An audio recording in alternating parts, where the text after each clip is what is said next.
Soulef avec vous. On y va aujourd'hui pour une recette que vous m'avez beaucoup réclamée. Une recette très très riche en goût et en ingrédients. La paella espagnole.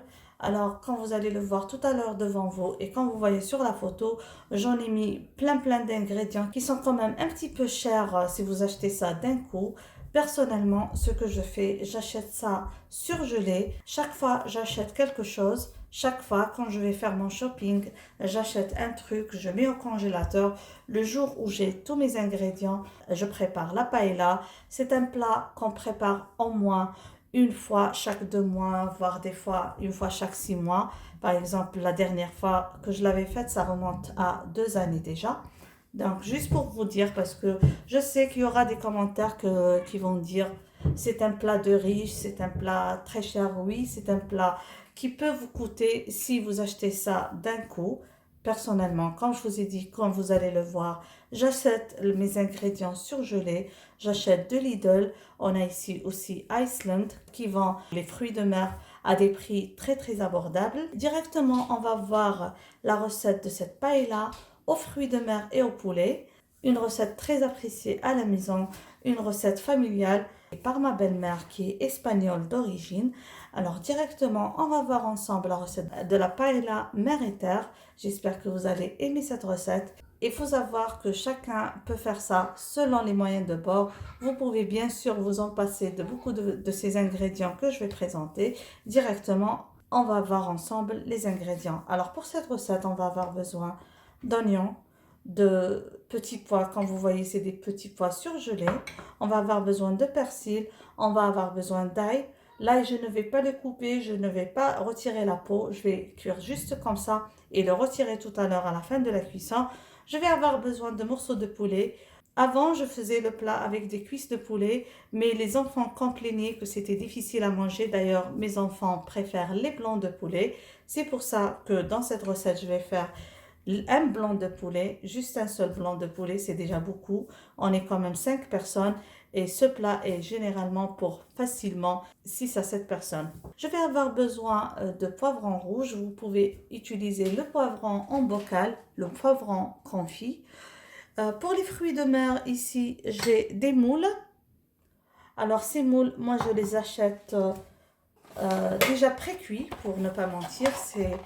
C'est des moules au beurre et à l'ail que j'achète à Sainsbury pour les gens qui habitent en Angleterre. Donc je les ajouterai à la dernière minute juste pour donner un peu de goût. J'ai ici de la langoustine et de l'encornet ou de la sèche surgelée. Donc je les ai achetés, ça fait bien longtemps, ça fait un certain moment, en offre, surgelés. Les encornets, je les ai achetés aussi à Lidl quand il y avait une offre. Bien sûr, vous pouvez complètement vous en passer des langoustines et des encornets. Vous pouvez utiliser de la crevette surgelée juste pour le petit goût. On aura besoin de tomates. Alors ici, c'est des tomates en boîte. Vous pouvez utiliser des tomates fraîches concassées et un peu de coulée de tomates. On va avoir besoin d'un verre de riz. J'utilise ici le riz basmati. On va avoir besoin de 2 fois le volume de riz en eau. On va avoir besoin, bien sûr, pour assaisonner, de sel, de poivre noir. On aura besoin d'un peu d'huile pour la cuisson.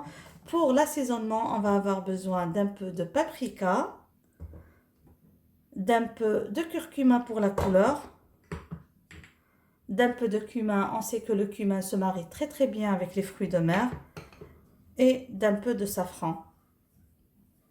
Alors directement, on va voir la réalisation. J'espère que vous allez l'aimer et l'adopter. Et comme je vous ai dit, vous pouvez toujours réaliser ce plat selon le moyen de bord. Pour ma recette, je vais utiliser une poêle assez large, comme vous voyez, assez haute et un petit peu large. Je vais commencer par faire revenir l'oignon dans un peu d'huile. J'ajoute aussi le poivron rouge. Je vais bien faire revenir. Puis tout à l'heure, je vais prélever quelques poivrons rouges pour la garniture du plat. J'introduis aussi l'ail avec la peau, comme vous voyez, juste pour une odeur de plus. Ça donne une bonne odeur.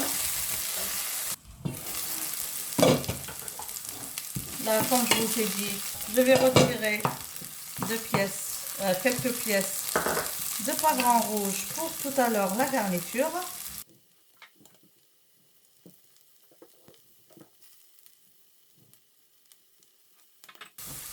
Je vais maintenant introduire le poulet.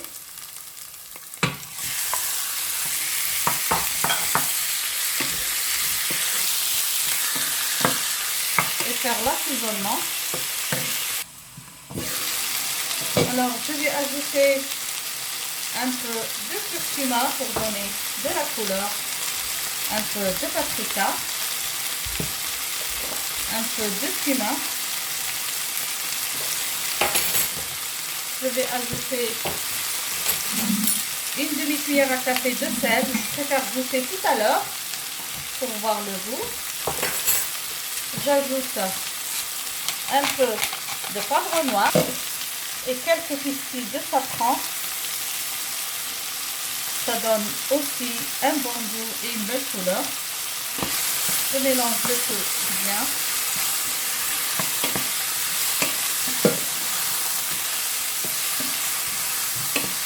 Je laisse revenir un petit peu. J'ajoute maintenant la tomate.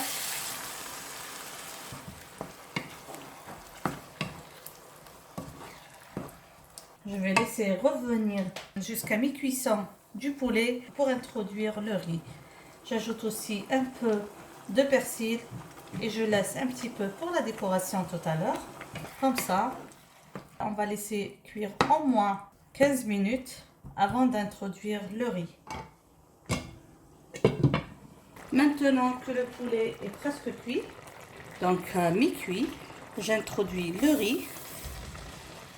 J'utilise du riz basmati. Si vous trouvez du riz spécial paella, vous pouvez l'utiliser. Ou paella. Donc, je vais comme ça bien introduire pour que le riz soit imprégné de la sauce.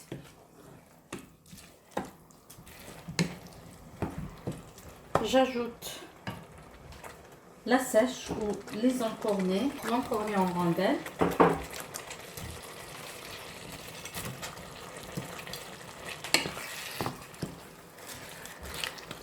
Je fais revenir un petit peu avant d'ajouter l'eau. Pour l'eau, quand je vous ai dit, je dois ajouter le double de la quantité de riz. Et puisque, quand vous aviez vu tout à l'heure, j'avais quand même un peu de sauce de la cuisson, du poulet et de la tomate, je vais ajouter un verre et demi d'eau et vérifier tout à l'heure si j'ai besoin d'encore un peu d'eau pour terminer la cuisson du riz. Je vais ajouter une petite quantité.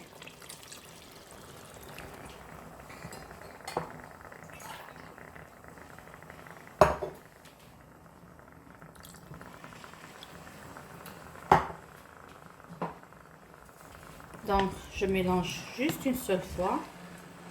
Le riz, pour ne pas que ça devienne un risotto, on ne mélange pas trop. Voilà. Comme ça. Surtout qu'ici, j'utilise des encornés surgelés. Donc, ça va encore rejeter de l'eau. Il faut vraiment savoir que vaut mieux ne pas mettre beaucoup d'eau et ajouter tout à l'heure juste une petite quantité que de mettre beaucoup d'eau et d'avoir tout à l'heure le résultat d'un risotto au lieu d'une paella. Bien sûr, on ne mélange pas. Si on veut s'assurer que ça ne colle pas, on fait bouger juste comme ça. Moi, j'ai utilisé une poêle de la marque Tefal, non collante, donc je risque pas d'avoir du riz qui colle en bas. Je fais la cuisson sur feu très très doux et on fait juste comme ça, agiter la poêle pour ne pas que ça colle. Comme vous voyez, nous sommes arrivés à mi-cuisson du riz. Donc là, je vais introduire les petits pois. Je vais aussi ajouter les moules.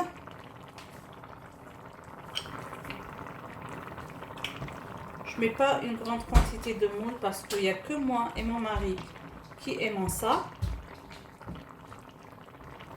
Et je vais ajouter aussi les langoustines.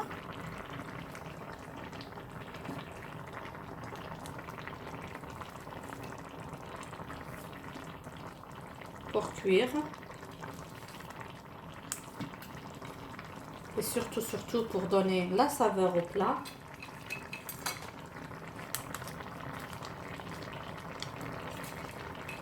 Voilà.